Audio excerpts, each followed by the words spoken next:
Well, hello. If you're a fan of ships, ship combat, anything like that, you're going to want to stick around. And if you're a fan of Ultimate Admiral Dreadnoughts, you're definitely going to want to stick around. Well, guys, Ultimate Admiral Dreadnoughts is sort of, I guess you could call it a ship simulator or a ship war simulator, naval war simulator, let's say. And it was created quite a while ago by a friend of mine, Nick Tomatis.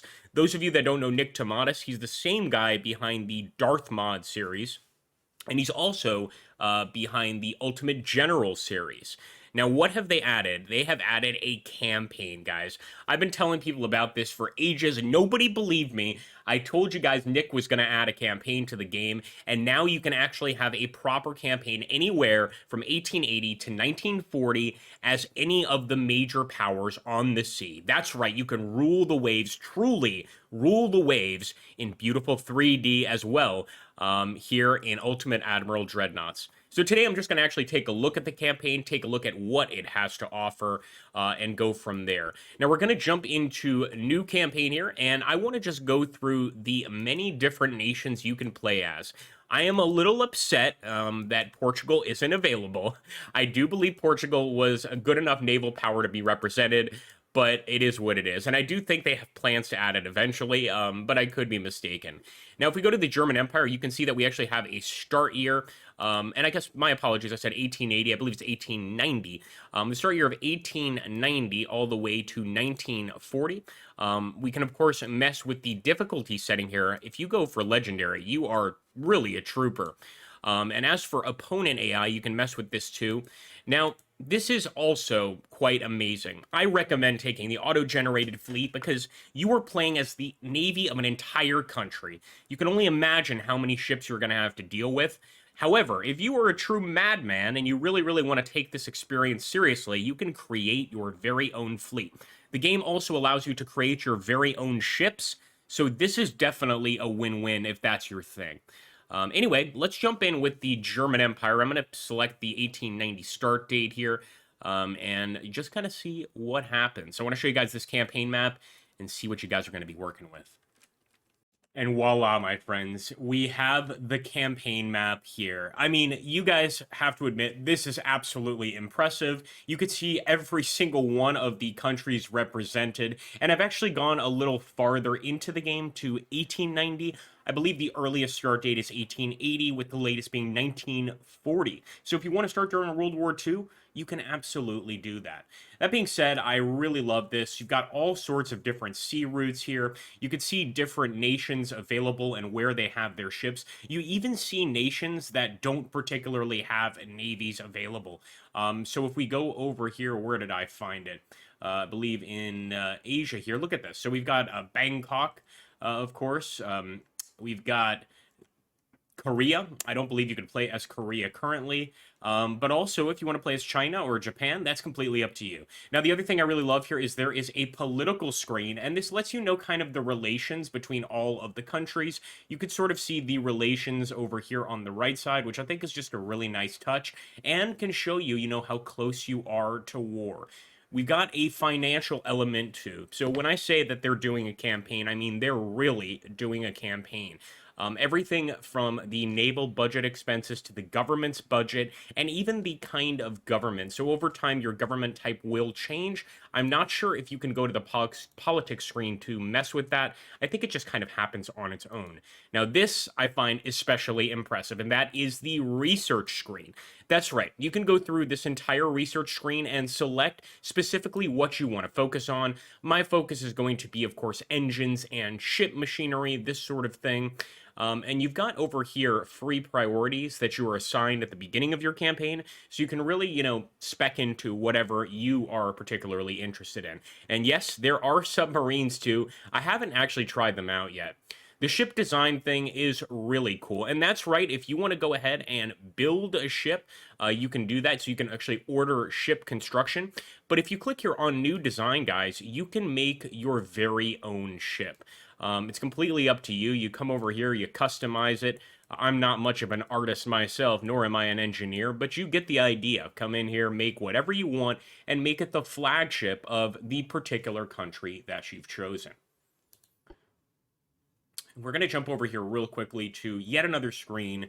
I mean, there's so much in this campaign to check out, but I want to see just this screen right here, the fleet screen, just to give you guys an idea of the amount of ships you're working with here. I mean, this is absolutely massive. You can also scrap fleets, like if you're just kind of getting tired of something, you can go ahead and scrap them. In my particular playthrough as Germany, I have not yet created any submarines, but of course, over time, if you want to make some submarines, that is completely up to you. The power you have here is just incredible. And as an example, if I click on one of these ports, I've actually already moved around quite a lot of these ships. But let's go ahead and move these ships to another location. Now, we're not currently at war with any of these nations, but let's assume we were. Let's say we're at war with Italy. Well, then we'd go over here maybe, try to attack the port of Palermo, and we can decide how many of those ships are actually going to move over. So we're going to click that, move, boom, she's ready to go, and we're going to end the turn. The one thing I don't quite understand, it seems that the turns are done in 10-year stints, so it's like every 10 years, every time you end a turn.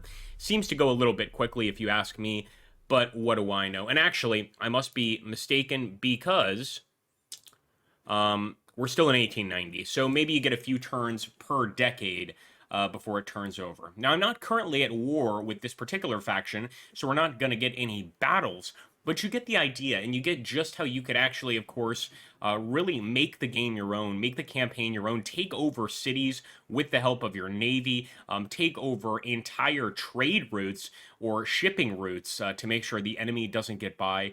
The possibilities are truly endless here. Now, war becomes a victory point situation. So right here, I'm just giving you guys an example. We're playing as Japan in 1940, and this is the amount of actual ships we have versus the UK and her allies. Pretty massive disparity in ship numbers, but this just gives you an idea. Each victory you win, of course, is going to go to victory points. Each port you capture, those sort of things are going to contribute to a victory. Now, you do get these opportunities to actually complete missions during each war. It doesn't actually bring the full power of your navy. It really just brings like individual ships, so it's sort of ship battles. But these convoy raids can also be pretty fun, essentially using your ships to destroy a number of theirs in exchange for stopping an enemy convoy, which of course will add to the overall victory points. Now here I'm actually having a nice little fight with the Chinese. Now they're probably going to have a not so technologically advanced navy. The one somewhat downside, and I don't want to say that this is 100% confirmed, this is just what I've noticed, is those mission lists that I showed you are essentially the battles that you can have in the campaign. You could still have really, really large fleets that move around and things of that nature. You can have large fleets that will cut off enemy routes, things like that. But I believe that's sort of auto-resolved, if I'm not mistaken. And you actually see that reflected in the victory point screen. So your guys will have battles on their own. Those large fleets will engage on their own with the, of course, ability to complete these missions in an effort to get a little bit of a better outcome for yourself in the war. Now, again, I don't want to say 100% that that's the case. Beautiful. We got a partial penetration here. There might be a chance that you are able to take those massive fleets and get into battles with other massive fleets, but from what I can see, it's sort of a smaller version of that. And I must say, like, still absolutely beautiful and fun. You know, I'm not putting the game down or anything. I think actually getting massive fleets like that would be quite challenging. It also looks like the fire effects are a little bit different than they were before. Certainly much brighter. I mean, you could see that fire from literal kilometers away. We're about maybe 7 kilometers away over here, and we can still see that fire raging. So the game still has that charm, still absolutely beautiful in this aspect. But now, of course, you get to play as a specific nation in a war, which I think is just absolutely awesome. So let me know in the comments down below what nation you're going to play as in this campaign, and let me know what sort of battles you'd like to see here in Ultimate Admiral Dreadnoughts.